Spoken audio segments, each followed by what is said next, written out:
ബിസ്മില്ലാ അൽഹംദുലില്ലാ അസ്സലാത്തു വസ്സലാമു അലാ റസൂലില്ലാ വ അലാ ആലിഹി വസ്ഹാബിഹി അജ്മഈൻ അമ്മാ ബഅദ് റബ്ബി ഇശ്റഹ് ലി സദ്രി വയസ്സിർ ലി അംരി വഹ്ലുൽ ഉഖ്ദതം മിൻ ലിസാനി യഫ്ഖഹു ഖൗലി അല്ലാഹുമ്മ ലാ സഹ്ല ഇല്ലാ മാ ജഅൽതഹു സഹ്ല വ അൻത തജഅലൽ ഹസ്ന ഇദാ ശിഅത സഹ്ല റബ്ബി സിദ്നി ഇൽമ.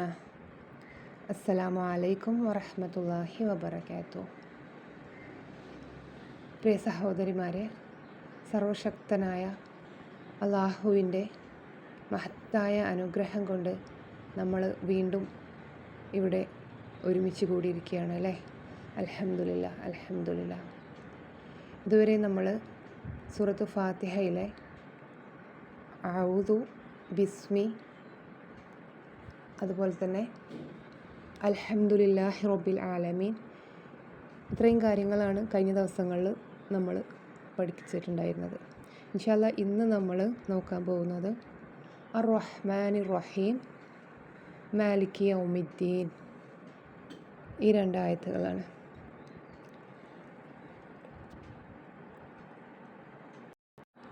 നമുക്കറിയാം, നമ്മളെല്ലാവരും ദിനേന 5 വക്തിലും അതല്ലാതെയും സുന്നത്ത് നമസ്കാരങ്ങളിലും എല്ലാം നമ്മൾ നിർബന്ധമായിട്ടും പാരായണം ചെയ്യേണ്ട ഒരു സൂറത്താണ് സൂറത്തുൽ ഫാത്തിഹ അല്ലേ. നമ്മളിത് പറയുമ്പോൾ, സൂറത്തുൽ ഫാത്തിഹ നമ്മൾ പാരായണം ചെയ്യുമ്പോൾ അർ റഹ്മാൻ അർ റഹീം എന്ന് നമ്മൾ പറയാറുണ്ട്. ഈ സമയത്ത് ശരിക്കും നമ്മൾ അതിൻ്റെ ആഴം മനസ്സിലാക്കിയിട്ടുണ്ടോ? റഹ്മാൻ എന്ന് മലയാളത്തിൽ പറയുമ്പോൾ പരമകാരുണ്യകൻ എന്ന് പറയും അല്ലേ. റഹീം എന്ന് പറഞ്ഞാൽ കരുണാനിധി എന്ന് പറയും. പക്ഷേ അറബി ഭാഷയിൽ നിന്ന് മറ്റൊരു ഭാഷയിലേക്കുള്ള ട്രാൻസ്ലേഷന് പരിധിയുണ്ടെന്ന് നമ്മൾ മുന്നേ പറഞ്ഞിട്ടുണ്ടായിരുന്നു. ഒരു വാക്കിൻ്റെ മുഴുവൻ ആഴം ഒരൊറ്റ മലയാള പദത്തിൽ ഒതുക്കാൻ നമുക്ക് കഴിയില്ല അല്ലേ. അതിൻ്റെ ആഴം മനസ്സിലാക്കാൻ വേണ്ടിയിട്ട് നമ്മൾ പറഞ്ഞിട്ടുണ്ടായിരുന്നു, അതിൻ്റെ റൂട്ട് ലെറ്ററിലേക്ക് നമ്മൾ ഇറങ്ങി ചെല്ലണമെന്ന്. അർ റഹ്മാൻ, റഹീം ഇവ രണ്ടും ഒരേ റൂട്ട് ലെറ്റേഴ്സിൽ നിന്നാണ് വരുന്നത്. റോ, ഹ, മീം. ഇതേ റൂട്ടിൽ നിന്നുള്ള മറ്റൊരു വാക്ക് എന്താണെന്ന് അറിയാമോ? നമുക്കൊന്ന് നോക്കാം അല്ലേ. റോ, ഹ, മീം ഇതിൽ നിന്ന് വരുന്നൊരു വാക്കാണ് റഹ്മ. അതായത് അതിൻ്റെ അർത്ഥം വരുന്നത് മാതാവിൻ്റെ ഗർഭപാത്രം എന്നതാണ്. ഇവിടെ നിന്നാണ് നമ്മൾ ആഴത്തിലേക്ക് ഇറങ്ങേണ്ടത് അല്ലേ. ഒരു മാതാവിൻ്റെ ഗർഭപാത്രത്തോടാണ് ഈ റഹ്മാൻ റഹീം എന്നതിൻ്റെ റൂട്ട് ലെറ്റർ ആയിട്ടുള്ള റഹ്മിനെ നമ്മൾ പഠിക്കേണ്ടത്. ഒരു കുഞ്ഞിനെ പൂർണ്ണമായി കവർ ചെയ്യുന്നു അല്ലേ. ഒരു മാതാവിൻ്റെ ഗർഭപാത്രം ഒരു കുഞ്ഞിനെ പൂർണ്ണമായിട്ടും സംരക്ഷിക്കുന്നു. പുറത്തുള്ള എല്ലാ ഉപദ്രവങ്ങളിൽ നിന്നും കാത്തു സൂക്ഷിക്കുന്നു അല്ലേ. കുഞ്ഞിന് വേണ്ടതെല്ലാം അവിടേക്ക് എത്തിക്കുകയാണ് ഉമ്മ ചെയ്യുന്നത്. ഓക്സിജൻ ആണെങ്കിലും പോഷകാഹാരങ്ങളാണെങ്കിലും വെള്ളം, അവന് വളരാൻ വേണ്ട എല്ലാം അല്ലേ, എല്ലാം നമ്മൾ ഉമ്മമാർ അവരിലേക്ക് എത്തിക്കുകയാണ് അല്ലേ. സുബ്ഹാനല്ലാഹ്. ഇനിയിപ്പോൾ ആ കുഞ്ഞ് വളർന്നുകൊണ്ടിരിക്കുമ്പോൾ, മാസങ്ങൾ തികയുമ്പോൾ, കുറച്ച് 3, 4, 5 മാസമൊക്കെ ആവുന്ന സമയം ആ കുഞ്ഞ് നമ്മളെ ചവിട്ടുകയും വേദനിപ്പിക്കുകയും, ആ കുഞ്ഞിനെ നമ്മളെ ഗർഭപാത്രത്തിൽ കൊണ്ടു നടക്കുമ്പോൾ ഒരുപാട് പ്രയാസങ്ങൾ നമ്മൾ അനുഭവിക്കേണ്ടി വരാറുണ്ട് അല്ലേ.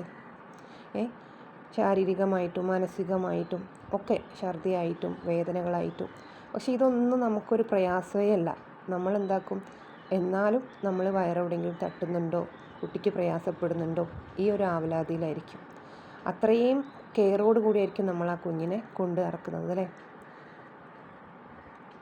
എന്ന് കരുതിയിട്ട് കുഞ്ഞ് നമ്മളെ ഉപദ്രവിക്കുന്ന കരുതിയിട്ടോ, അല്ലെങ്കിൽ കുഞ്ഞ് നമ്മൾ പ്രയാസപ്പെടുത്തുന്ന, നമുക്ക് ഛർദിയുണ്ട്, തീരെ എണീക്കാൻ പറ്റുന്ന തലവേദന ഉണ്ട്, കുറേ പ്രയാസങ്ങളുണ്ടെന്ന് കരുതിയിട്ട് നമ്മൾ ആ കുഞ്ഞിനെ ഉപേക്ഷിക്കും ഇല്ല അല്ലേ. മറിച്ച് കൂടുതൽ നമ്മൾ കരുതൽ കൊടുക്കുക ചെയ്യുക, കൂടുതൽ സംരക്ഷിക്കാൻ ശ്രമിക്കുക ചെയ്യുക. അതാണ് റഹ്മ എന്ന വാക്കിൻ്റെ ഒരു ഉദാഹരണം. അപ്പോൾ നമുക്കൊന്ന് ചിന്തിച്ച് നോക്കാം. അർ റഹ്മാൻ അർ റഹീം എന്ന് പറയുന്നതിൻ്റെ റൂട്ട് ലെറ്റർ വരുന്നത് റോ, ഹ, മീം, റഹ്മ അല്ലേ. അല്ലാഹു സുബ്ഹാനഹു വ തആല അതിനെ ഉമ്മയുടെ ഗർഭപാത്രവുമായിട്ടാണ് ഉപമിച്ചിട്ടുള്ളത്. റഹ്മാൻ ആണെന്ന് പറയുമ്പോൾ അവൻ്റെ കാരുണ്യം ഏത് തരത്തിലുള്ളതായിരിക്കും? ഈ ഭൂമിയിൽ അല്ലാഹു സുബ്ഹാനഹു വ തആല ഒരു ഉമ്മ കുട്ടിയെ എങ്ങനെ സംരക്ഷിക്കുന്നോ, ഒരു ഗർഭപാത്രത്തിലിരിക്കുന്ന ഒരു കുഞ്ഞിനെ എങ്ങനെ സംരക്ഷിക്കുന്നോ, അതേ രൂപത്തിൽ ഈ ഭൂമിയിൽ നമ്മളെ ശ്വാസം നമുക്ക് എടുക്കാൻ പറ്റുന്നത്, ഭക്ഷണം നമുക്ക് കിട്ടുന്നത്, വെള്ളം കുടിക്കുന്നത്, നമ്മൾ നടക്കുന്നത്, അല്ലേ? ഇതെല്ലാം അള്ളാൻ്റെ റഹ്മ കൊണ്ടാണ്, അല്ലേ? അള്ളാഹു നമ്മളോട് കാരുണ്യം കാണിക്കുന്നതിനെ കൊണ്ടാണ് നമുക്കിന്ന് ഈ ഭൂമിയിൽ ജീവിക്കാൻ പറ്റുന്നത്. പക്ഷെ നമുക്കത് തിരിച്ചറിയാൻ പറ്റിയിട്ടില്ല, അല്ലേ? ഒരുപക്ഷെ നമുക്ക് നമ്മളെ ഉമ്മാൻ്റെ സ്നേഹം നമുക്ക് മനസ്സിലാക്കാൻ പറ്റിയിട്ടുണ്ട്, അല്ലേ? നമ്മുടെ ഉമ്മമാരോട് നമുക്ക് വല്ലാത്തൊരു ഇഷ്ടമാണ്, അല്ലേ? കാരണം നമ്മളത് അറിഞ്ഞിട്ടുണ്ട്, നമ്മളെ ഉമ്മാനെ പഠിക്കാൻ ശ്രമിച്ചിട്ടുണ്ട്. പക്ഷേ റഹ്മാനായ റബ്ബിനെ കാണാനും റബ്ബിനെക്കുറിച്ച് പഠിക്കാൻ വേണ്ടിയിട്ട് നമ്മൾ ശ്രമിച്ചിട്ടില്ല, അല്ലേ? നമ്മൾ റബ്ബിനെക്കുറിച്ച് നമ്മൾ പഠിക്കുകയാണെങ്കിൽ, മനസ്സിലാക്കുകയാണെങ്കിൽ, റബ്ബിനെ അറിയാൻ നമ്മൾ ശ്രമിക്കുകയാണെങ്കിൽ, നമ്മൾ റബ്ബിൻ്റെ സ്നേഹം അത് നമ്മൾ തിരിച്ചറിഞ്ഞു കഴിഞ്ഞാൽ നമുക്ക് ഈ ദുനിയാവിൽ പിന്നെ ഒന്നും വേണ്ട, അല്ലേ? നമുക്ക് ഈ ദുനിയാവിൽ ജീവിക്കാൻ പിന്നെ ഒന്നും ആവശ്യമില്ല. അള്ളാഹുവിൻ്റെ കരുണ ഉണ്ടെങ്കിൽ, അള്ളാഹുവിനെ നമ്മൾ മനസ്സിലാക്കി കഴിഞ്ഞാൽ നമുക്കത് മാത്രം മതി, അല്ലേ? അവൻ്റെ കാരുണ്യം നമ്മളെ കവർ ചെയ്തുകൊണ്ടേയിരിക്കുന്നു, അല്ലേ?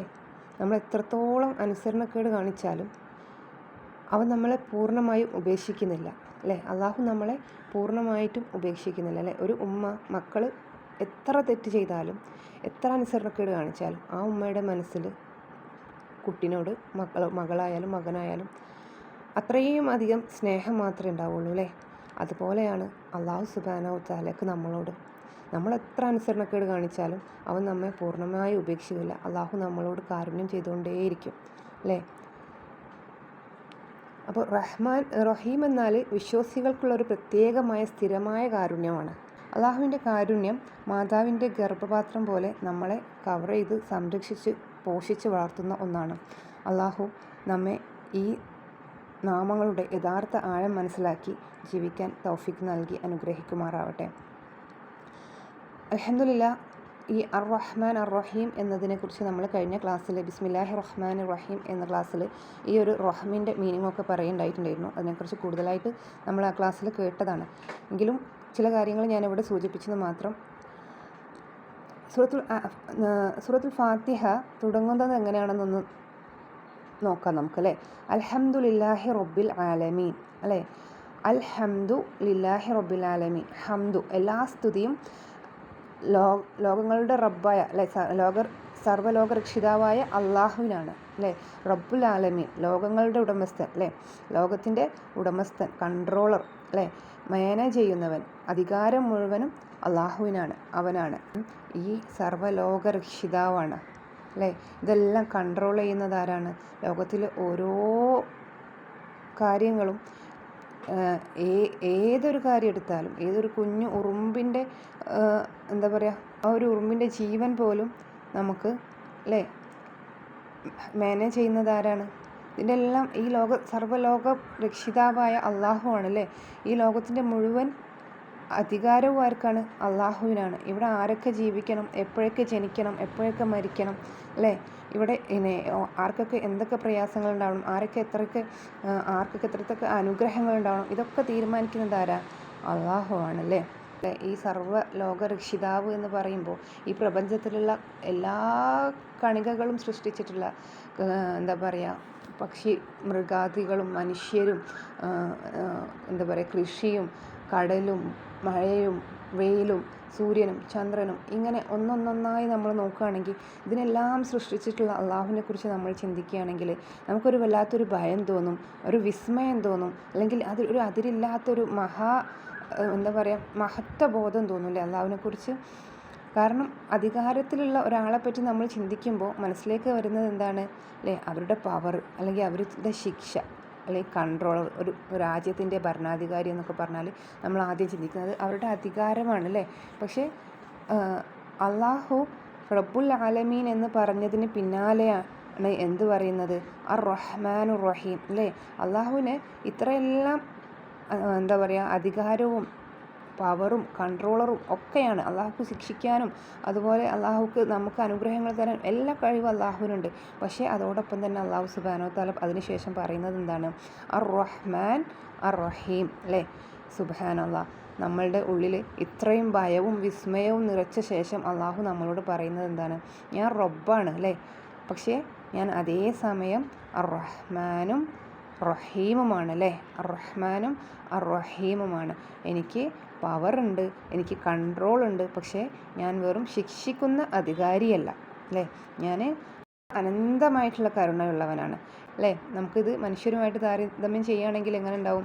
നമ്മൾ ചിലപ്പോൾ നമ്മുടെ സ്വന്തം മക്കളോട് പോലും കോപത്തോടെ പെരുമാറാറുണ്ട് അല്ലേ. അവരെ നമ്മൾ ശിക്ഷിക്കാറുണ്ട്. നന്നാക്കാൻ ശ്രമിക്കുന്ന മാതാപിതാക്കളുണ്ടല്ലോ അല്ലേ. കാരണം മക്കളോട് നമ്മൾ കരുണയുണ്ടെന്നൊക്കെ പറയും, പക്ഷേ മക്കളെ ചില സമയത്ത് നമ്മൾ അടിച്ച് ശിക്ഷിക്കാറുണ്ട്, പഠിപ്പിക്കാൻ ശ്രമിക്കാറുണ്ട്, നന്നാക്കാൻ ശ്രമിക്കാറുണ്ട്. അവർക്കോ പരിമിതമായ അറിവ് മാത്രം അല്ലേ, പരിമിതമായ ക്ഷമ മാത്രമേ ഉള്ളൂ നമുക്ക്. പക്ഷേ അള്ളാഹു അങ്ങനെയാണോ അല്ലേ. നമ്മൾ മക്കളോട് കാണിക്കുന്ന കരുണ അത് തന്നെ നമുക്ക് ഉദാഹരണമായിട്ട് എടുത്ത് നോക്കിയാൽ മതി അല്ലേ. നമുക്ക് കരുണ ഉണ്ട്, നമ്മൾ ക്ഷമിക്കാനൊക്കെ ശ്രമിക്കും, പക്ഷേ ചില സമയങ്ങളിൽ നമ്മൾ വല്ലാണ്ട് എന്താ പറയുക വയലൻ്റായി പോകും അല്ലേ. കുട്ടികളുടെ കാര്യത്തിൽ ചില കാര്യങ്ങളിൽ അവർ പഠിക്കുന്നില്ല, ശ്രദ്ധിക്കുന്നില്ല, അവർക്ക് ഈമാനില്ല, അവർ നിസ്കരിക്കുന്നില്ല എന്ന കാര്യത്തിൽ ചില സമയത്ത് നമ്മൾ അവരെ അടിച്ച് പഠിപ്പിക്കാൻ ശ്രമിക്കും, നന്നാക്കാൻ ശ്രമിക്കാറുണ്ട്. അത്രയേ ഉള്ളൂ നമ്മളുടെയൊക്കെ ക്ഷമയും കരുണയും കാരുണ്യമൊക്കെ അല്ലേ. എന്നാൽ അള്ളാഹു എന്താണ്? മുഴുവൻ പ്രപഞ്ചത്തിൻ്റെ അധികാരിയാണ് അല്ലേ. നമ്മൾ വിചാരിക്കും നമ്മളെ കുട്ടീൻ്റെ അധികാരം നമുക്കാണ്, നമ്മളെ കുട്ടീനെ പഠിപ്പിക്കാനുള്ള അധികാരം നമ്മൾക്കാണ് അല്ലേ. അതുകൊണ്ട് ആ ഒരു അധികാരം നമുക്കുണ്ടല്ലോ, അല്ലെങ്കിൽ നമ്മളെ വീടിൻ്റെ ഉത്തരവാദിത്വം നമുക്കാണല്ലോ എന്ന് കരുതിയിട്ട് നമ്മൾ നമ്മുടെ അധികാര പദവി എടുക്കുകയാണെങ്കിലും പക്ഷേ ആ സാഹചര്യങ്ങളിലൊന്നും ചിലപ്പോൾ നമുക്ക് ക്ഷമിക്കാനോ കരുണ കാണിക്കാനോ പറ്റിയെന്ന് വരില്ല. പക്ഷേ അള്ളാഹു എന്താണ്?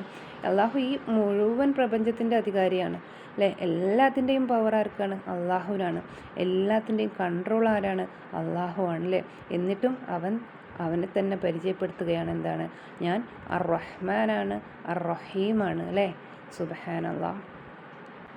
ഇങ്ങനെ ഈ രണ്ട് അള്ളാഹുവിൻ്റെ നാമങ്ങളും ഒരേ ആയത്തിൽ കേൾക്കുമ്പോൾ നമുക്ക് തോന്നും ഏകദേശം ഒരേ അർത്ഥമാണല്ലോ അല്ലേ. ഈ റഹ്മാനും റഹീം എന്ന് പറയുമ്പോൾ ഏകദേശം ഒരേ അർത്ഥമാണല്ലോ വരുന്നത്. അപ്പോൾ എന്തിനാണ് രണ്ടും ഒരേ ആയത്തിൽ വന്നതെന്ന് നമ്മൾ ചിന്തിക്കും അല്ലേ. അള്ളാഹുവിൻ്റെ വചനത്തിൽ ആവർത്തനം വെറുതെ ആവില്ല അല്ലേ. ഓരോ വാക്കും അതിൻ്റേതായ ഉദ്ദേശപൂർവ്വം അതിനുണ്ടാവും അല്ലേ. റഹ്മാൻ എന്താണ്? അള്ളാഹുവിൻ്റെ കരുണ ഒരാളോട് മാത്രമല്ല അല്ലേ. റഹ്മാൻ എന്ന് പറയുന്നതിൻ്റെ അർത്ഥം അള്ളാഹുവിൻ്റെ കരുണ ഒരാളോട് മാത്രമല്ല, മുസ്ലിങ്ങളോട് മാത്രമല്ല അല്ലേ, വിശ്വാസിയോട് മാത്രമല്ല, എല്ലാവർക്കും അള്ളാഹുവിൻ്റെ കരുണ ഉണ്ട് അല്ലേ. അവനെ വിശ്വസിക്കാത്തവർക്കും അവനെ നിഷേധിക്കുന്നവർക്കും അവനെ പരിഹസിക്കുന്നവർക്ക് പോലും അല്ലേ. അള്ളാഹുവിനെ വിശ്വസിക്കാത്തവർക്കും അള്ളാഹുവിനെ നിഷേധിക്കുന്നവർക്കും അള്ളാഹുവിനെ പരിഹസിക്കുന്നവർക്ക് പോലും എന്തുണ്ട്? അള്ളാഹുവിൻ്റെ റഹ്മ ഉണ്ട് അല്ലേ, കരുണയുണ്ട് അല്ലേ. അവർക്ക് അവൻ ഭക്ഷണം കൊടുക്കുന്നുണ്ട് അല്ലേ. അള്ളാഹുവിനെ വിശ്വസിക്കാത്തവർക്ക് അല്ലേ, അത് മുസ്ലിം ആവട്ടെ അമുസ്ലിം ആവട്ടെ നിരീശ്വരവാദിയാവട്ടെ ഏത് ഗണത്തിൽപ്പെട്ടതായാലും എല്ലാവർക്കും അള്ളാഹു ഭക്ഷണം കൊടുക്കുന്നുണ്ട് അല്ലേ. അവർക്ക് അവന് വെള്ളം കൊടുക്കുന്നുണ്ട് അല്ലേ, ജീവിക്കാൻ വേണ്ടതായിട്ടുള്ള എല്ലാം കൊടുക്കുന്നുണ്ട് അല്ലേ. നമുക്ക് തരുന്ന പോലെ തന്നെ മറ്റുള്ളവർക്കും, മുസ്ലിംസിന് നൽകുന്നത് പോലെ തന്നെ മറ്റുള്ളവർക്കും എല്ലാവർക്കും ഈ ലോകത്തുള്ള എല്ലാ ജീവജാലങ്ങൾക്കും അള്ളാഹു നൽകുന്നുണ്ട് അല്ലേ. പിന്നെ സമയവും കൊടുക്കുന്നുണ്ട്. സുബ്ഹാനല്ലാഹ്. ഇനി നമ്മളൊന്ന് ശ്വാസം എടുക്കുന്നുണ്ടെങ്കിൽ അത് അള്ളാൻ്റെ റഹ്മത്താണല്ലേ.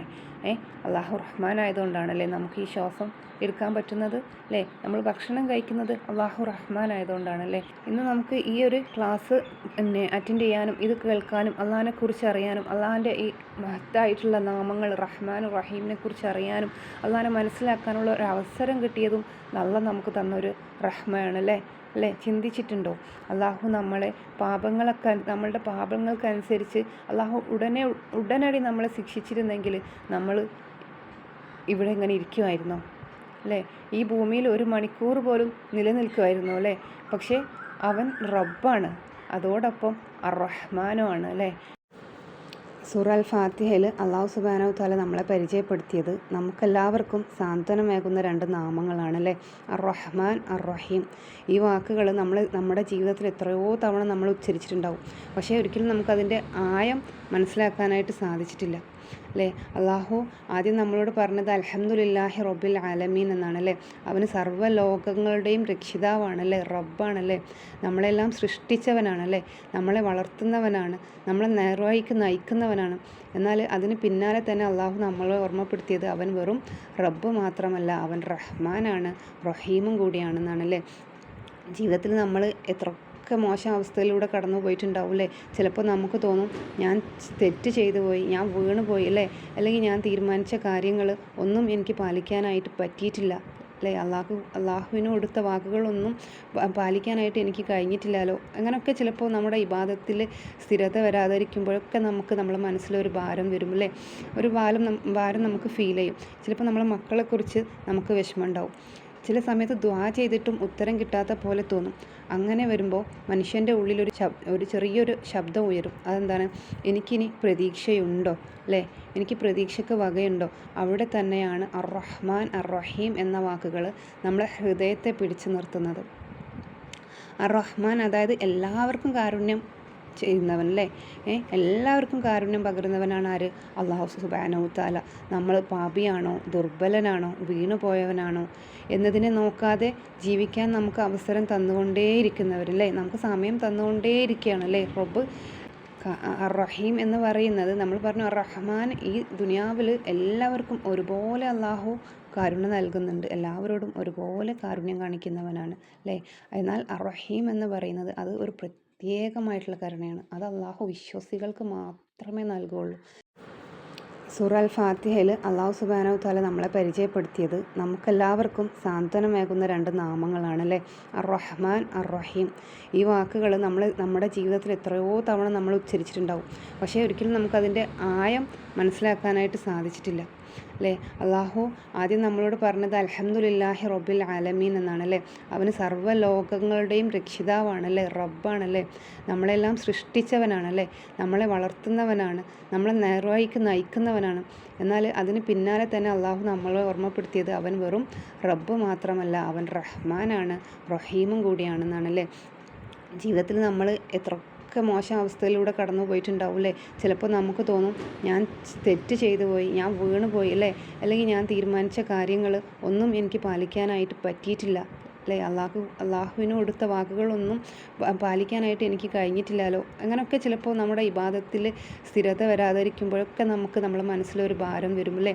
ഒരു ഭാരം നമുക്ക് ഫീൽ ചെയ്യും. ചിലപ്പോൾ നമ്മളെ മക്കളെക്കുറിച്ച് നമുക്ക് വിഷമം ഉണ്ടാവും. ചില സമയത്ത് ദുആ ചെയ്തിട്ടും ഉത്തരം കിട്ടാത്ത പോലെ തോന്നും. അങ്ങനെ വരുമ്പോൾ മനുഷ്യൻ്റെ ഉള്ളിലൊരു ചെറിയ ശബ്ദം ഉണ്ടാവും, ഒരു ചെറിയൊരു ശബ്ദം ഉയരും. അതെന്താണ്? എനിക്കിനി പ്രതീക്ഷയുണ്ടോ അല്ലേ, എനിക്ക് പ്രതീക്ഷയ്ക്ക് വകയുണ്ടോ. അവിടെ തന്നെയാണ് അർ-റഹ്മാൻ അർ-റഹീം എന്ന വാക്കുകൾ നമ്മളെ ഹൃദയത്തെ പിടിച്ചു നിർത്തുന്നത്. അർ-റഹ്മാൻ അതായത് എല്ലാവർക്കും കാരുണ്യം ചെയ്യുന്നവൻ അല്ലേ. എല്ലാവർക്കും കാരുണ്യം പകരുന്നവനാണ് ആര്? അള്ളാഹു സുബ്ഹാനഹു തആല. നമ്മൾ പാപിയാണോ, ദുർബലനാണോ, വീണുപോയവനാണോ എന്നതിനെ നോക്കാതെ ജീവിക്കാൻ നമുക്ക് അവസരം തന്നുകൊണ്ടേയിരിക്കുന്നവരല്ലേ, നമുക്ക് സമയം തന്നുകൊണ്ടേയിരിക്കുകയാണല്ലേ റബ്ബ്. അതേപോലെ തന്നെ അർ-റഹീം അതായത് പ്രത്യേക കരുണ അല്ലേ. തിരിച്ചു വരാൻ ശ്രമിക്കുന്നവരെ കൈവിടാതെ വിളിച്ചുകൊണ്ടിരിക്കുന്ന പ്രത്യേക കരുണയാണ് റഹീം എന്ന് പറയുന്നത്. സത്യസന്ധമായി യാ അല്ലാ എന്ന് വിളിക്കുന്ന ശബ്ദം പോലും കേൾക്കുന്ന ഒരു ദയയാണത് അല്ലേ. അർ-റഹീം എന്ന് പറയുന്നത് നമ്മൾ പറഞ്ഞു, അർ-റഹ്മാൻ ഈ ദുനിയാവിൽ എല്ലാവർക്കും ഒരുപോലെ അള്ളാഹു കാരുണ്യം നൽകുന്നുണ്ട്, എല്ലാവരോടും ഒരുപോലെ കാരുണ്യം കാണിക്കുന്നവനാണ് അല്ലേ. എന്നാൽ അർ-റഹീം എന്ന് പറയുന്നത് അത് ഒരു പ്രത്യേകമായിട്ടുള്ള കരുണയാണ്. അത് അള്ളാഹു വിശ്വാസികൾക്ക് മാത്രമേ നൽകുകയുള്ളൂ അല്ലേ. അത് ദുനിയാവിലല്ല, അത് പരലോകത്ത് അള്ളാഹു വിശ്വാസികൾക്ക് മാത്രം നൽകുന്ന ഒരു കാരുണ്യമാണ് അർ-റഹീം എന്ന് പറയുന്നത്. സഹോദരങ്ങളെ, നമ്മൾ ഇന്നിവിടെ ഇരുന്ന് അള്ളാഹുവിനെക്കുറിച്ച് സംസാരിക്കുകയാണ്, ഖുർആൻ പഠിക്കുകയാണ്, ദീന് ചിന്തിക്കുകയാണ്. ഇത് നമ്മുടെ കഴിവുകൊണ്ടാണോ? അല്ല, അവൻ റഹ്മാൻ ആയതുകൊണ്ടാണല്ലേ, അവൻ റഹീം ആയതുകൊണ്ടാണ്, അള്ളാഹുവിൻ്റെ കാരുണ്യമാണല്ലേ, അള്ളാഹുവിൻ്റെ വിളിക്കുത്തരമായിട്ടാണ് നമ്മൾ ഇന്നിവിടെ ഒരുമിച്ച് കൂടിയിട്ടുള്ളത്. അതുകൊണ്ട് ഒരിക്കലും നിരാശപ്പെടരുത്. മരണം വരുന്നത് വരെ പ്രതീക്ഷ അടക്കാൻ നമുക്ക് അവകാശമില്ല. നമ്മൾ വീണാൽ എഴുന്നേൽക്കാം അല്ലേ, വീണ്ടും വീഴും, അപ്പോഴും നമുക്ക് എഴുന്നേൽക്കാം. കാരണം നമ്മൾ തിരിച്ചു പോകുന്നത് റഹ്മാനായ റഹീമായ അള്ളാഹുവിൻ്റെ അടുക്കലേക്കാണല്ലേ. നമ്മൾ നമ്മളെക്കുറിച്ച് നിരാശപ്പെടേണ്ടതില്ല, നമ്മുടെ മക്കളെക്കുറിച്ച് നിരാശപ്പെടേണ്ടതില്ല, നമ്മുടെ കുടുംബത്തെക്കുറിച്ച് നിരാശപ്പെടേണ്ടതില്ല. അവരിലൊക്കെ മാറ്റങ്ങൾ ഉണ്ടാവും അല്ലേ. ഇന്ന് ശരിയായില്ലെങ്കിൽ നാളെ ശരിയാകും, നാളെ അല്ലെങ്കിൽ മറ്റന്നാൾ. അള്ളാഹു നമ്മളിൽ ഇട്ട് തന്ന ഈ ഒരു ഹിദായത്ത് നമ്മളുടെ മക്കളിലും നമ്മളെ കുടുംബത്തിലും ഒക്കെ ഇട്ട് കൊടുക്കാൻ അള്ളാഹുവിന് ഒരു പണിയുമില്ല അല്ലേ. അല്ലേ? അള്ളാഹുവിന് അതിനെല്ലാമുള്ള കഴിവ് അള്ളാഹുവിനുണ്ട് അല്ലേ? ഇന്ന് മുന്നേ ഇങ്ങനെ ആയിരുന്നോ? അല്ല. അതിൽ നിന്നൊക്കെ മാറി നമ്മൾ ഇന്ന് ഈ ഒരു അവസ്ഥയിൽ നിൽക്കുന്നുണ്ടെങ്കിൽ അത് നമ്മളെ റബ്ബിൻ്റെ കാരുണ്യം തന്നെയാണ്. എങ്കിലും നമ്മുടെ മക്കളിലും നമ്മളെ കുടുംബത്തിലും എല്ലാം അള്ളാഹുവിന് കാരുണ്യം നൽകാൻ ഒരു മടിയും ഉണ്ടാവില്ല അല്ലേ? ഒരിക്കലും അള്ളാഹുവിൻ്റെ കാരുണ്യം അവസാനിക്കുന്നില്ല. അതുകൊണ്ടാണ് അവൻ തുടക്കത്തിൽ തന്നെ നമ്മളോട് പറഞ്ഞത് റഹ്മാൻ റഹീം അതൊരു വാക്ക് മാത്രമല്ല, അത് നമ്മുടെ ജീവിതത്തിനുള്ള ഉറപ്പാണ്. അത് നമ്മുടെ ഹൃദയത്തിനുള്ള ചികിത്സയാണ് അല്ലേ? നമ്മുടെ പ്രതീക്ഷയുടെ അടിത്തറയാണത്. അള്ളാഹു നമ്മളെ അവൻ്റെ കാരുണ്യത്തിൽ ഉറച്ച വിശ്വാസമുള്ളവരാക്കട്ടെ, നിരാശയിൽ നിന്നും രക്ഷിക്കട്ടെ. ആമീൻ ആമീൻ യാ റബ്ബുൽ ആലമീൻ. ഇൻഷാ അല്ലാഹ് ഇനി നമുക്ക് അടുത്ത ആയത്തിലേക്ക് കടക്കാം. മാലിക് യൗമിദ്ദീൻ അല്ലേ? ഇവിടെ മാലിക് എന്ന വാക്ക് മുൽക്ക് എന്ന റൂട്ട് വാക്കിൽ നിന്നാണ് വരുന്നത്. മുൽക്ക് എന്ന് വെച്ചാൽ രാജ്യം, രാജപദവി, ആധിപത്യം, അധികാരം. അപ്പോൾ മാലിക് എന്ന് പറയുന്നത് ഓണർഷിപ്പാണ്, ഉടമസ്ഥതയും അതേപോലെ തന്നെ അതോറിറ്റി, അധികാരവും രണ്ടും ഉണ്ട് അല്ലേ? ഇവ രണ്ടും ഉള്ളവനാണ് എന്നർത്ഥം വരുന്നുണ്ട് അല്ലേ? അതായത് വെറും പേരിൽ രാജാവല്ല, ഉടമസ്ഥതയും പൂർണ്ണ അധികാരവും ഉള്ള രാജാവാണ്. ഉദാഹരണം പറയുകയാണെങ്കിൽ ഈ ലോകത്ത് ഒരു വലിയ കമ്പനി ഓണർ ഉണ്ടെന്ന് കരുതുക അല്ലേ? ഏതെങ്കിലും ഒരു കമ്പനീൻ്റെ ഒരു ഓണറിനെ ആ കമ്പനി വളർന്നുകൊണ്ടിരിക്കുമ്പോൾ ആ കമ്പനി വളർച്ചയിലേക്ക് ഉയർന്നു വരുമ്പോൾ കമ്പനീൻ്റെ പുതിയ പുതിയ കാര്യങ്ങൾ കോർഡിനേറ്റ് ചെയ്യുമ്പോൾ അതിൻ്റെ ഒരു CFO ഉണ്ടാവും, അല്ലെങ്കിൽ ഒരു CEO ഉണ്ടാവും അല്ലേ? അല്ലെങ്കിൽ അവരൊരു ബോർഡ് മീറ്റിങ്ങിലൂടെ വേണം അതിൻ്റെ കമ്പനീൻ്റെ തുടർന്നുള്ള പ്രവർത്തനങ്ങളൊക്കെ തീരുമാനിക്കണമെങ്കിൽ, അത് വളർച്ചയിലേക്ക് എത്തുമ്പോൾ അല്ലേ? അത് ചെറിയൊരു സ്ഥാപനമാകുമ്പോൾ ആ ഒരാൾക്ക് തന്നെ കൈകാര്യം ചെയ്യാവുന്നത്. പക്ഷേ അത് വളർന്ന് പന്തലിക്കുമ്പോൾ പിന്നീട് അതിൻ്റെ കാര്യങ്ങളൊക്കെ ആ ഒരാൾക്ക് ഒറ്റയ്ക്ക് മാനേജ് ചെയ്യാൻ പറ്റില്ല. ആ ആൾ പിന്നീട് അത് മാനേജ് ചെയ്യണമെങ്കിൽ അതിൻ്റെ ഈ മേൽ പറഞ്ഞ ആൾക്കാരും എല്ലാവരുമായിട്ടൊരു ബോർഡ് മീറ്റിംഗ് ഒക്കെ വെച്ചിട്ട് തീരുമാനിക്കേണ്ടി വരുന്നു അല്ലേ? അപ്പോൾ അയാൾ ഓണറായാലും അയാൾ കമ്പനീൻ്റെ ഓണറായിരിക്കാം, പക്ഷേ പൂർണ്ണമായ സ്വതന്ത്ര അധികാരം അയാൾക്കില്ല അല്ലേ? അതുപോലെ ഒരു രാജ്യത്തിലെ രാജാവിനും രാജ്യത്തെ മുഴുവൻ കാര്യങ്ങളും സ്വന്തമല്ല അല്ലേ?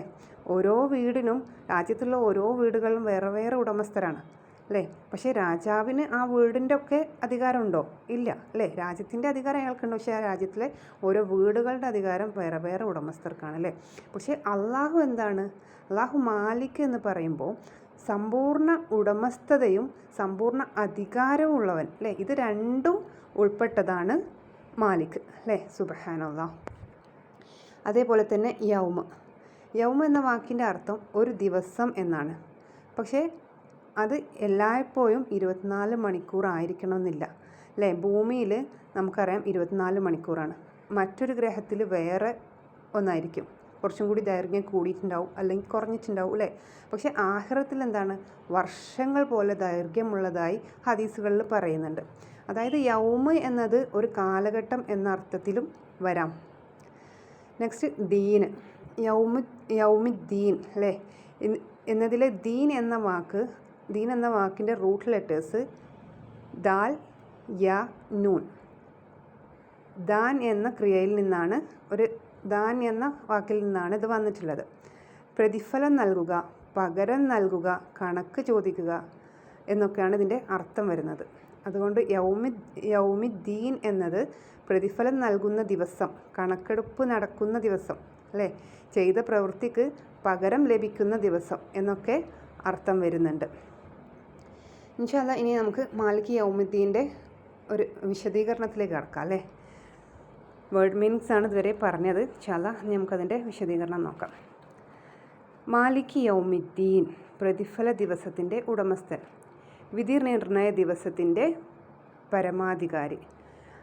അന്ന് ആർക്കും ഒന്നും പറയാൻ കഴിയില്ല, രാജാവും ഇല്ല, മന്ത്രിയും ഇല്ല, അധികാരിയും ഇല്ല, ആരുമില്ല.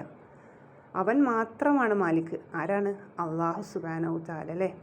എന്തുകൊണ്ടാണ് ദുനിയാവിൻ്റെ കാര്യത്തിൽ മാലിക് എന്ന് പറയാത്തത്? ആലോചിച്ചിട്ടുണ്ടോ? അതെ, ഈ ലോകവും അള്ളാഹുവിൻ്റെത് തന്നെയാണ് അല്ലേ? പക്ഷേ ഈ ലോകത്ത് മനുഷ്യർക്ക് താൽക്കാലികമായിട്ട് ചില അധികാരങ്ങൾ അള്ളാഹു കൊടുത്തിട്ടുണ്ട് അല്ലേ? രാജാക്കന്മാർ, പ്രസിഡന്റ്മാർ, നേതാക്കൾ, അങ്ങനെയൊക്കെ എല്ലാവർക്കും ചില അധികാരങ്ങളൊക്കെ കാണാം. പക്ഷേ അതുപോലെ തന്നെ ഒരാൾക്ക് പണവും ഒരാൾക്ക് പദവി അങ്ങനെയൊക്കെ അള്ളാഹു കൊടുത്തിട്ടുണ്ട്. അതുകൊണ്ട് ലോകത്തിൽ മാലിക് എന്ന ധാരണ മനുഷ്യർക്ക് തെറ്റായി തോന്നാം അല്ലേ. ഇങ്ങനെയൊക്കെ പല രീതിയിൽ അധികാരങ്ങൾ കൊടുത്തതുകൊണ്ട് തന്നെ ഈ മാലിക് എന്നതിന് മനുഷ്യർക്ക് തെറ്റായ ഒരു ധാരണ വരാം. പക്ഷേ യൗമിദ്ദീൻ എന്ന് പറഞ്ഞാൽ പ്രതിഫല ദിവസമാണ്. അത് ആരുടെ കയ്യിലാണ്? അള്ളാഹുവിൻ്റെ കയ്യിലാണ് അല്ലേ. മറ്റാരുടെ കയ്യിലും ഒന്നുമില്ല. അങ്ങനെയുള്ള ഒരു ദിവസം വരുന്നുണ്ട്. ഒരു ശുപാർശ പോലും അന്ന് അനുമതിയില്ലാതെ നടക്കില്ല. മുഴുവൻ അധികാരവും അള്ളാഹുവിന് മാത്രമാണ്.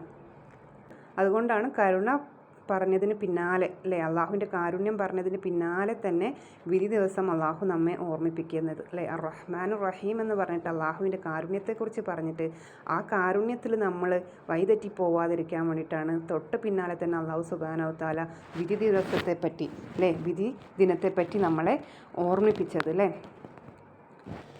പ്രിയ സഹോദരന്മാരെ, ഇന്ന് നമ്മൾ ഒന്ന് ചിന്തിക്കുക അല്ലേ. നമ്മുടെ ഹൃദയത്തോടൊരു ചോദ്യം നമുക്ക് ചോദിക്കാം. ശരിക്കും നമ്മൾ ആരെയാണ് പേടിക്കുന്നത്? ആരെയാണ് നമ്മൾ അനുസരിക്കുന്നത്? നമ്മുടെ ഹൃദയത്തിൽ ഏറ്റവും വലിയ അധികാരം ആർക്കാണ്? നമ്മളെല്ലാവരും അറിയുന്നു അല്ലാഹു സുബ്ഹാനഹു തആലയാണ് ഈ ലോകത്തിൻ്റെ സൃഷ്ടാവ് അല്ലേ, യഥാർത്ഥ ഉടമ. അവനാണ് മാലിക്, അവനാണ് ആകാശത്തിൻ്റെയും ഭൂമിയുടെയും അധികാരിയായ റബ്ബ്. പക്ഷേ ജീവിതത്തിൽ പല നിമിഷങ്ങളിലും നമ്മൾ ഈ സത്യം മറന്നു പോകുന്നുണ്ട് അല്ലേ. അല്ലാഹു സുബ്ഹാനഹു തആല ഖുർആനിൽ പറയുന്നുണ്ട്, യാ അയ്യുഹൽ ഇൻസാനു മാ ഖറക ബിറബ്ബിക്കൽ കരീം. സഹോദരിമാരെ, അല്ലാഹു സുബ്ഹാനഹു തആല ഈ ആയത്തിലൂടെ നമ്മളോട് ചോദിക്കുകയാണെന്ത്? നിന്നെ വഞ്ചിച്ചത് എന്താണ്? എൻ്റെ കരുണയാണോ? എൻ്റെ ക്ഷമയാണോ അല്ലേ? ഞാൻ ഉടനെ ശിക്ഷ തരാത്തത് കൊണ്ടാണോ? ഞാൻ നിനക്ക് നൽകിയ ആരോഗ്യവും സമ്പത്തും സ്ഥാനവുമാണോ നിന്നെ വഞ്ചിച്ച് കളഞ്ഞതെന്ന് അള്ളാഹു ഈ ആയത്തിലൂടെ നമ്മളോട് ചോദിക്കുകയാണ്. നമ്മൾ ലോകത്തിലുള്ള മറ്റ് പവറുകൾ കാണുമ്പോൾ, വലിയ ആളുകളെ കാണുമ്പോൾ, പദവിയുള്ളവരെ കാണുമ്പോൾ അല്ലേ, നമ്മളുടെ ഉള്ളിൽ പേടി തോന്നും. ഇവരാണ് ശക്തരെന്ന് നമുക്ക് തോന്നും. വീട്ടിൽ പോലും ഓരോ ആൾക്കാർക്കും ഓരോ അതോറിറ്റി ഉണ്ടാവും അല്ലേ. അങ്ങനെ ഉണ്ടെങ്കിൽ അവരുടെ വാക്കുകൾ കേൾക്കാൻ നാം ഉടനെ പെട്ടെന്ന് തന്നെ തയ്യാറാവും. എന്നാൽ അള്ളാഹുവിൻ്റെ കൽപ്പന വന്നാലോ നമുക്ക് പലപ്പോഴും ഒരു അലസതയാണല്ലേ. ചിലപ്പോൾ നമ്മളതിനെ അവഗണിക്കുകയും ചെയ്യും. നമ്മൾ ഖുർആൻ പാരായണം ചെയ്യുന്നുണ്ടാവും, അർത്ഥം മനസ്സിലാക്കുന്നുണ്ടാവും അല്ലേ, അള്ളാഹു എന്താണ് പറയുന്നത് നമുക്കറിയാം. പക്ഷേ ചിലപ്പോൾ ചില സമയങ്ങളിൽ നമ്മൾ അതിനൊക്കെ അവഗണിക്കുകയും ചെയ്യും. ഈ ലോകത്തിലെ പവർ അതെത്ര തന്നെയായാലും അതെത്ര നാൾ അല്ലേ, എത്ര ദിവസം ഉണ്ടാവും. ഒരു മനുഷ്യൻ്റെ അധികാരം അവൻ്റെ ജീവന് അവസാനിക്കുന്നത് വരെ മാത്രം ഉണ്ടാവുള്ളൂ അല്ലേ. ഒരു രാജാവിൻ്റെ രാജ്യം അവൻ്റെ കാലാവധി വരെ മാത്രം അല്ലേ. ഖബറിലേക്ക് പോകുമ്പോൾ അവൻ കൊണ്ടുപോകുന്നത് എന്താണ്? അള്ളാഹു ഖിയാമത്ത് ദിനത്തിലെ ഒരു മനുഷ്യൻ്റെ അവസ്ഥ പറയുന്നതായിട്ട് കാണാം. സൂറത്തു അൽ ഹാക്കയിൽ മാ അഗ്ന അന്നി മാലിയ, അതേപോലെ തന്നെ അതേ സൂറത്തിൽ തന്നെ ഹലക അന്നി സുൽത്താനിയ, ഇങ്ങനെ 2 ആയത്തുകൾ അള്ളാഹു പറയുന്നുണ്ട്. എൻ്റെ സമ്പത്ത് എനിക്ക് പ്രയോജനം ചെയ്തില്ല അല്ലേ, എൻ്റെ അധികാരം എന്നിൽ നിന്ന് നശിച്ചു പോയിരിക്കുന്നു. ഇന്ന് നമ്മൾ ആശ്രയിക്കുന്നതെല്ലാം അന്ന് നമ്മൾ വിട്ടുപോകും അല്ലേ. നമ്മളിന്ന് ആശ്രയിക്കുന്ന നമ്മളുടെ പണവും സമ്പത്തും എല്ലാം അന്ന് നഷ്ടപ്പെട്ടു പോകും. നമ്മൾ അഭിമാനിക്കുന്നതെല്ലാം അന്ന് നമുക്ക് വിലയില്ലാതാവും. നമ്മൾ ചിലപ്പോൾ ചിന്തിക്കുന്നു, ഇത് ചെറിയ പാപമല്ലേ, ഇതാരും കണ്ടില്ലല്ലോ എന്നൊക്കെ വിചാരിച്ചിട്ട് ചെറിയ ചെറിയ തെറ്റുകളൊക്കെ ചെയ്യുന്നുണ്ടാവും. ഇതിനൊക്കെ നമുക്ക് രക്ഷപ്പെടാമെന്ന് വിചാരിക്കുന്നുണ്ടാവും. ചില സമയത്തൊക്കെ നമ്മൾ ചെറിയ കുഞ്ഞു കുഞ്ഞു തെറ്റുകൾ നമ്മളിൽ നിന്ന് വന്നു പോയാൽ നമ്മൾ ചിന്തിക്കും അല്ലേ, ഇതൊരു ചെറിയ പാപമല്ലേ അല്ലേ, ഇതാരും കണ്ടില്ലല്ലോ. അല്ലെങ്കിൽ ഒരു ചെറിയ കളവ് പറഞ്ഞാൽ പോലും അല്ലേ, അല്ലെങ്കിൽ കുട്ടികളോടാണെങ്കിലും നമ്മൾ കളവ് പറയുകയാണെങ്കിൽ നമ്മളായിരിക്കും അതൊരു കുഞ്ഞു കാര്യമില്ലേ, നിസ്സാര കാര്യമില്ലേ അല്ലേ.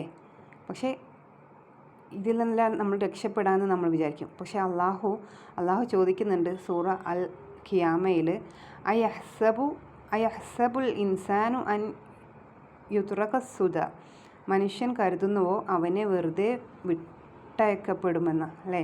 നമ്മളെ വെറുതെ വിട്ടയക്കപ്പെടുമെന്ന് നമ്മൾ കരുതുന്നുവോ എന്നാണ് ചോദിക്കുന്നത്. ഈ ദുനിയ ഒരു പരീക്ഷാ ഹാളാണ് അല്ലേ. ഓരോ വാക്കും രേഖപ്പെടുത്തപ്പെടുന്നു, ഓരോ പ്രവൃത്തിയും കണക്കാക്കപ്പെടുന്നു. നമ്മൾ ചെയ്യുന്ന നന്മകൾ ചെറുതായാലും അള്ളാഹുവിനറിയാം, നമ്മൾ ചെയ്യുന്ന തിന്മകൾ ഒളിഞ്ഞാലും അള്ളാഹുവിനറിയാം അല്ലേ. നമ്മളെ സൃഷ്ടിച്ച റബ്ബ് എല്ലാം കാണുന്നുണ്ട്, എല്ലാം കേൾക്കുന്നുണ്ട് അല്ലേ. എല്ലാത്തിനും കഴിവുള്ളവനാണ് ആര്? റഹ്മാനായ റബ്ബ്. ഓരോ പ്രവൃത്തിക്കും അന്ന് പ്രതിഫലമുണ്ട്. അള്ളാഹു അന്യായം ചെയ്യുന്നില്ല അല്ലേ, അവൻ നീതിയുള്ളവനാണ്.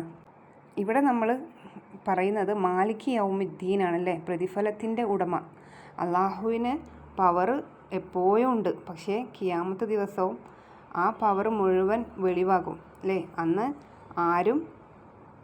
ആർക്കും ഒന്നും പറയാൻ കഴിയില്ല അല്ലേ. ഇന്ന് നമ്മൾ വിചാരിക്കുന്ന അള്ളാഹുവിൻ്റെ റഹ്മ കൊണ്ട് നമുക്കാണ് കഴിവ്, നമുക്കെല്ലാ കഴിവുകളും ഉണ്ട്, നമുക്കെല്ലാം ചെയ്യാൻ പറ്റും, നമുക്ക് അധികാരമുണ്ട്, എല്ലാം ഉണ്ടെന്നല്ലേ.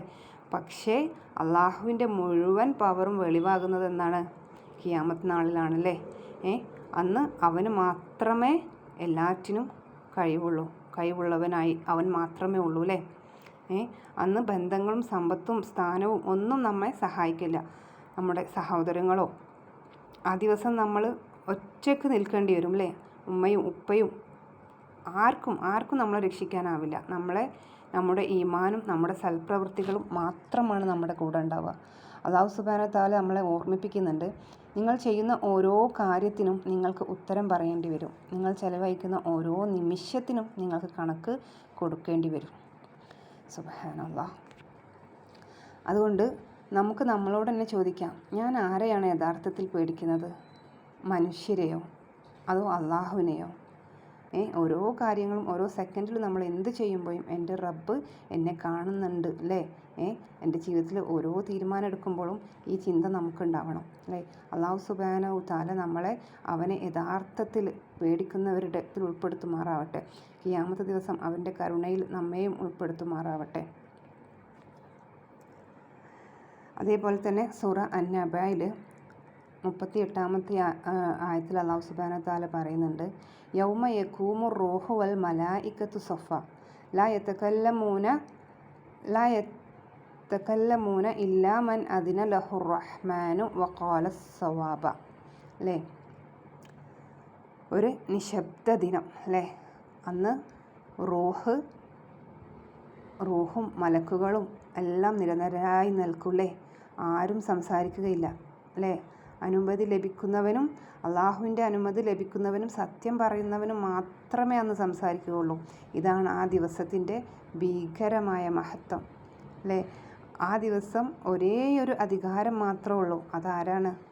ഭൂമിയിലെ രാജാക്കന്മാർക്കല്ല, അധികാരികളില്ല അല്ലേ, സമ്പന്നരില്ല, ജഡ്ജില്ല അല്ലേ, ഭൂമിയിലെ ആരും തന്നെ അന്നില്ല. അന്ന് മാസ്റ്റർ ആരാണ്? ഒരാൾ മാത്രം. ജഡ്ജ് ആരാണ്? ഒരാൾ മാത്രം അല്ലേ. വിധി പറയുന്നവൻ ആരാണ്? അതും ഒരേ ഒരാൾ മാത്രം.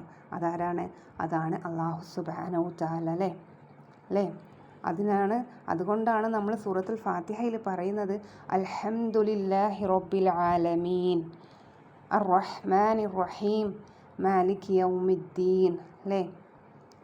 എന്തുകൊണ്ടാണ് നമ്മൾ അൽഹംദുലില്ലാ പറയുന്നത്? അവൻ റബ്ബാണ് അല്ലേ, സംരക്ഷകനാണ്. അവൻ റഹ്മാനാണ്, അവധിയില്ലാത്ത കരുണയുള്ളവനാണ് അല്ലേ. അവൻ റഹീമാണ്, നിരന്തരമായിട്ട് ദയയുള്ളവനാണ് അല്ലേ. അവൻ പ്രതിഫല ദിവസത്തിൻ്റെ ഉടമസ്ഥനാണ് അല്ലേ. അതിനാൽ എല്ലാ സ്തുതിയും അവൻക്ക് മാത്രമാണ്. ഇൻഷാ അല്ലാഹ് ഇയ്യാക നഅ്ബുദു വ ഇയ്യാക നസ്തഈൻ തുടർന്ന് നമ്മൾ പറയുന്നുണ്ട്. ഇത് ഒരു കരാർ രൂപത്തിൽ നമ്മൾ പറയുന്നുണ്ട് അല്ലേ. നിന്നെ ഞങ്ങൾ ആരാധിക്കൂ, നിന്നോട് മാത്രമേ ഞങ്ങൾ സഹായം തേടുകയുള്ളൂ. ഇൻഷാ അല്ലാഹ് ഇത് തുടർന്ന് നമ്മൾ പഠിക്കും, തുടർ ക്ലാസ്സുകളിൽ പഠിക്കും ഇൻഷാ അല്ലാഹ്. ഇനി നമ്മൾ ആത്മാർത്ഥമായിട്ട് നമ്മൾ പരിശോധിക്കേണ്ട ഒരു കാര്യം, ജീവിതത്തിൽ ശരിക്കും നമ്മൾ ആരെയാണ് സന്തോഷിപ്പിക്കാൻ ശ്രമിക്കുന്നത്? മനുഷ്യരെയോ അള്ളാഹുവിനെയോ? ഒരു കഷ്ടം വന്നാൽ നമ്മൾ ആദ്യം വിളിക്കുന്നത് ആരെയാണ്? മനുഷ്യരെയാണോ അള്ളാഹുവിനെയാണോ അല്ലേ? നമ്മളൊന്ന് ആലോചിച്ച് നോക്കല്ലേ. അല്ലാഹു സുബ്ഹാനഹു വ തആല വഴി കാട്ടിയില്ലെങ്കിൽ നമുക്ക് ഹിദായത്ത് ലഭിക്കുമായിരുന്നോ? ഇന്ന് ഖുർആൻ കേൾക്കുന്നതും ഇന്ന് അള്ളാഹുവിനെ കുറിച്ച് ഓർക്കുന്നതും ഇന്ന് ഈ സദസ്സിലിരിക്കുന്നതും എല്ലാം അവൻ്റെ റഹ്മത്താണല്ലേ അല്ലേ. നമ്മൾ കഴിഞ്ഞ 1-2 മാസങ്ങളിൽ നമ്മൾ തുടർച്ചയായി റബ്ബിൻ്റെ അടുത്ത് പ്രാർത്ഥിച്ചിരുന്ന ഒരു കാര്യമായിരുന്നു അല്ലാഹുമ്മ ബല്ലിഗ്നാ റമളാൻ അല്ലേ. അതുകൊണ്ട് തന്നെ അല്ലാഹു സുബ്ഹാനഹു വ തആലയുടെ മഹത്തായ ആ ഒരു അനുഗ്രഹം കൊണ്ടും കാരുണ്യം കൊണ്ടും ഇന്ന് റമളാൻ 7 ഈ ദിവസം വരെ നമുക്ക് നോമ്പ് അനുഷ്ഠിക്കാൻ സാധിച്ചു അല്ലേ. അതിനിടയിൽ എത്ര ആളുകൾ മരണപ്പെട്ടു പോയിട്ടുണ്ട്, അള്ളാഹുവിൻ്റെ വിളിക്ക് ഉത്തരം നൽകി പോയിട്ടുണ്ടല്ലേ. പക്ഷേ ഇന്ന് നമ്മൾ നിലനിൽക്കുന്നുണ്ടെങ്കിൽ അത് അള്ളാഹു നമുക്ക് തന്ന ഒരു കാരുണ്യം തന്നെയാണല്ലേ. അള്ളാഹു നമ്മളോട് കാണിച്ച ഒരു റഹ്മ തന്നെയാണല്ലേ. യാ ഗഫൂർ യാ റഹീം. യാ അള്ളാഹ്, ഞങ്ങൾ ഒരുപാട് ശ്രമിക്കുന്നുണ്ട് അള്ളാഹ്. ഞങ്ങൾ ഒരിക്കലും പരിപൂർണമല്ല അള്ളാഹ്. ഞങ്ങൾ തോറ്റു പോകുന്നുണ്ട് റബ്ബേ. ഞങ്ങൾ വീണു പോകുന്നുണ്ട് റബ്ബേ. നിൻ്റെ കരുണയില്ലെങ്കിൽ, നിൻ്റെ പ്രതീക്ഷയില്ലെങ്കിൽ, നിൻ്റെ മാപ്പില്ലെങ്കിൽ രക്ഷയില്ല അള്ളാഹ്. ശരിയായ വഴി കാണിച്ചു തരണേ റഹ്മാനെ. ഹൃദയം നേരെയാക്കി തരണേ റഹ്മാനെ. ഖുർആൻ മനസ്സിലാക്കി ജീവിക്കാൻ തൗഫീക്ക് നൽകണേ യാ അള്ളാഹ്. ഖിയാമത്ത് ദിവസം നിൻ്റെ ചോദ്യങ്ങൾക്ക് ഉത്തരം പറയാൻ ഞങ്ങൾക്ക് സാധിക്കണേ റബ്ബേ.